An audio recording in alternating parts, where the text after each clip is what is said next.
வணக்கம் நண்பர்களே. இன்றைய காலகட்டத்தில் இளைஞர்கள் முதல் பெரியவர்கள் வரை அனைவரும் எதிர்கொள்ளும் ஒரு முக்கியமான பிரச்சனை டைம் மேனேஜ்மெண்ட். காலம் உங்கள் கையில்தான் நண்பர்களே. Master your time. மீண்டும் கிடைக்காத பொக்கிஷம் தான் நம் நேரம். நண்பர்களே, உங்கள் வங்கி கணக்கில் தினமும் 86,400 ரூபாய் டெபாசிட் செய்யப்படுகிறது என்று வைத்துக் கொள்வோம். ஆனால் ஒரு நிபந்தனை. அன்று செலவு செய்யாத பணம் அப்படியே அழிந்துவிடும். நீங்கள் என்ன செய்வீர்கள்? ஒவ்வொரு ரூபாயும் செலவு செய்வீர்கள் அல்லவா? அதே போல்தான் நம் வாழ்க்கையும். இயற்கை நமக்கு தினமும் 86,400 செகண்ட்ஸ் இலவசமாக வழங்குகிறது.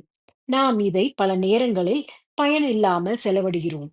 இழந்த பணத்தை சம்பாதித்து விடலாம். ஆனால் இழந்த ஒரு நொடியை கூட எத்தனை கோடிகள் கொடுத்தாலும் மீட்க முடியாது. நேரம் இல்லை என்று சொல்வது சுத்த பொய். நம்மிடம் நேரம் இருக்கிறது. ஆனால் முன்னுரிமை, அதாவது பிரையாரிட்டைஸ் செய்வதில்லை.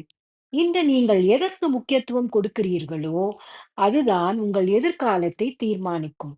தேவையற்ற விவாதங்கள், வீணான நேரங்கள், கோபம், பொறாமை, இன்னும் பல பல. இதையெல்லாம் தவிர்த்துவிட்டு, உங்கள் கனவுக்காக மட்டும் நேரத்தை செலவிடுங்கள்.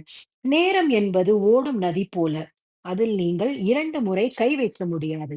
ஏனென்றால், கடந்து சென்ற நீர் மீண்டும் வராது. ஒவ்வொரு நொடியையும் கொண்டாடுங்கள். பயனுள்ளதாக மாற்றுங்கள். இந்த நிமிடம், இந்த நொடி மட்டும்தான் உங்கள் கையில் இருக்கிறது. இதை சரியாக பயன்படுத்துங்கள். நிச்சயமாக வெற்றி உங்கள் கையில் நண்பர்களே. நன்றி, வணக்கம்.